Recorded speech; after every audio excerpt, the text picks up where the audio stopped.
Hello, and welcome back to A Chapter a Day. It is Wednesday, February 7th, and we are going to be reading chapter 37.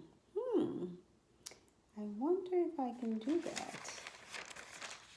Um, uh, I think we already did chapter 37, yeah?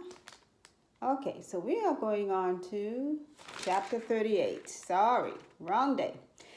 Yeah, I thought I could start now matching up the days with the last digit, but no, that's not going to work. So, anyway, today is February 7th, and we are going to be reading chapter 38. I'm sorry, yes, 38 of Genesis. Okay, now we got it. But before we go there, I usually recap what was read in the previous chapter. So, chapter 37 dealt with Jacob and his sons. They are now settled in a land or in Canaan. And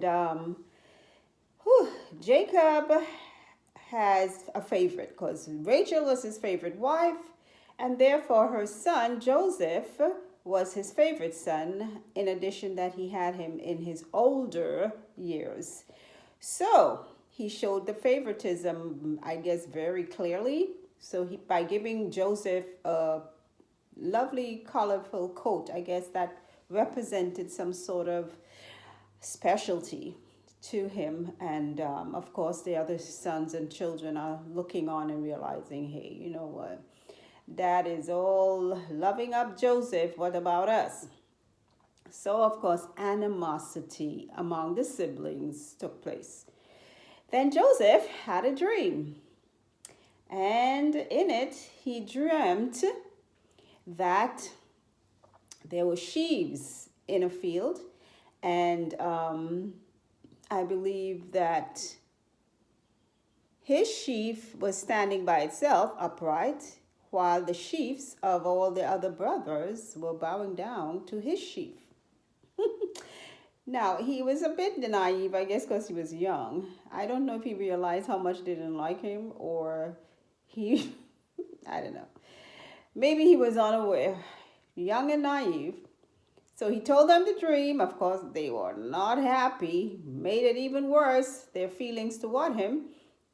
And then on top of that, he dreamt another dream and told it to his father this time, where he saw, I believe it was, he dreamed the sun and moon and 11 stars made obeisance to him. Yeah. So his father was asking, oh, so you think your mother and I and your brethren are going to be bowing down to you? So he kind of rebuked him about that, but still, he kind of kept it in mind because remember, Jacob kind of was onto spiritual things. So now, with the envy of his brethren, his father decides to send him to look for them because they went out to feed the flock in Shechem. And Joseph goes out to find them. He maybe couldn't find them immediately, so he asked a stranger, and he kind of told him where he saw them wandering with the sheep in Dothan, I believe. So he went there. But before he even got there, they saw him coming. And those brothers said, you know what? Here comes the dreamer who thinks he's better than all the rest of us. You know what? We're going to deal with him. How about we just kill him? Wow. Imagine that. Your own blood. But then we had Cain and Abel, yeah, right out of the garden. So who knows? But one of them, Reuben, which was the oldest, he said, you know what? Let's not do that. Let's not lay hands on him. Just put him in the pit, because he planned to come and rescue him later on. So I think they stripped him of his coat and cast him into the pit. Now, why they took the coat, I don't know. I guess because it was valuable. So they cast him in the pit, and left him there. And then they saw some Ishmaelites coming along with their camels and spices. They know they were tradesmen. So Judah decided, hey, why leave him down in the pit? How about we just go ahead and sell him? We might get some money for it. So that's what they did. And they sold him to the Ishmaelites for 20 pieces of silver, their own brother. So when he was bought, he was taken to Egypt. And Reuben came back to the pit thinking he would rescue him, but he was not there. So he rent his clothes, which is some custom of them when they're grieving, I guess. And he went about maybe asking what has happened to the child, Joseph, because I believe Joseph was much younger than the rest of them. So they're wondering, how are we going to go back and tell our father about Joseph's death? So they decide to do a deception. See, apples don't fall far from the trees. We remember what Jacob did to his brother. Yeah, his dad, rather. Okay. Going around, coming around again. They are going to deceive their father. So they kill this goat, dip Joseph's blood in it, and decide to take it back and show it to the dad and claim that, hey, we found this. So you know what this means. There was no Joseph with it. So it means something must have killed him. And Jacob was super, super sad. Rent his clothes, put on sackcloth, mourned his son for days, it says, many days. They tried to comfort him, his other sons and daughters even. He refused to be comforted. And he wept for him. And the merchants, which were Midianites, sold him into Egypt unto an officer called Potiphar. And this was an officer that was close of the Pharaoh's army, I guess. Pharaoh's captain of the guard. So that's what happened to Joseph. Now let's see what is happening otherwise. And it came to pass at that time that Judah went down from his brethren and turned into a certain Adullamite, whose name was Hira. And Judah saw there a daughter of a certain Canaanite, whose name was Shua, and he took her and went in unto her. And she conceived and bare a son, and he called his name And she conceived again and bare a son, and she called his name Onan. And she yet again conceived and bare a son, and called his name Shelah. And he was at Chezib when she bare him. And Judah took a wife for his firstborn, whose name was Tamar. And Judah's firstborn, was wicked in the sight of the Lord, and the Lord slew him. And Judah said unto Onan, Go in unto thy brother's wife, and marry her, and raise up seed to thy brother. And Onan knew that the seed should not be his, and it came to pass, when he went in unto his brother's wife, that he spilled it on the ground, lest that he should give seed to his brother. And the thing which he did displeased the Lord, wherefore he slew him also. Then said Judah to Tamar his daughter-in-law, Remain a widow at thy father's house, till Shelah my son be grown. For he said, Lest peradventure he die also, as his brethren did. And Tamar went and dwelt in her father's house.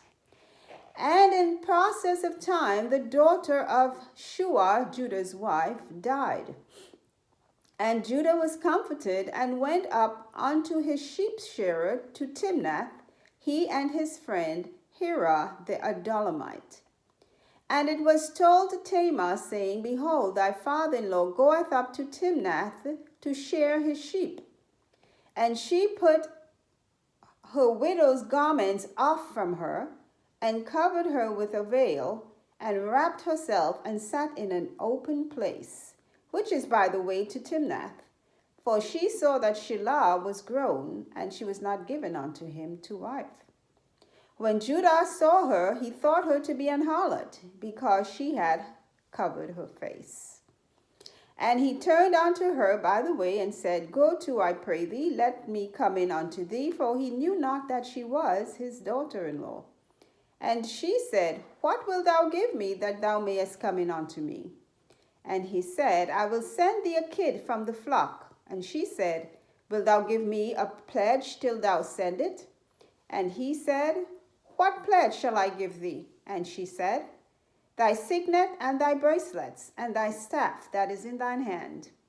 And he gave it her, and came in unto her, and she conceived by him. And she arose and went away, and laid by her veil from her, and put on the garments of her widowhood. And Judah sent the kid by the hand of his friend the Adullamite to receive his pledge from the woman's hand, but he found her not. Then he asked the men of that place, saying, Where is the harlot that was openly by the wayside? And they said, There was no harlot in this place. And he returned to Judah and said, I cannot find her. And also the men of the place said that there was no harlot in this place. And Judah said, Let her take it to her, lest we be shamed. Behold, I sent this kid, and thou hast not found her. And it came to pass about 3 months after, that it was told Judah, saying, Tamar thy daughter-in-law hath played the harlot, and also, behold, she is with child by whoredom. And Judah said, Bring her forth, and let her be burnt.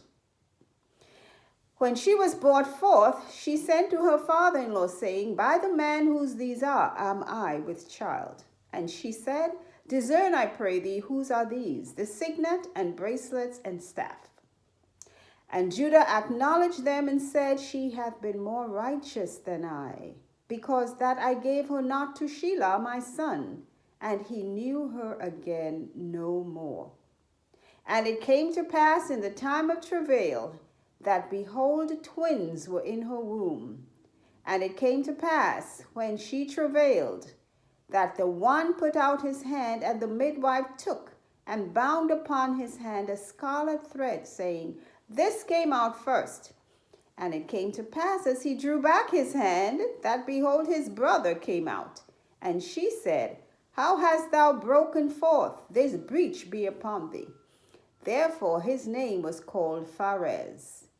And afterward came out his brother that had the scarlet thread upon his hand, and his name was called Zerah. Wow.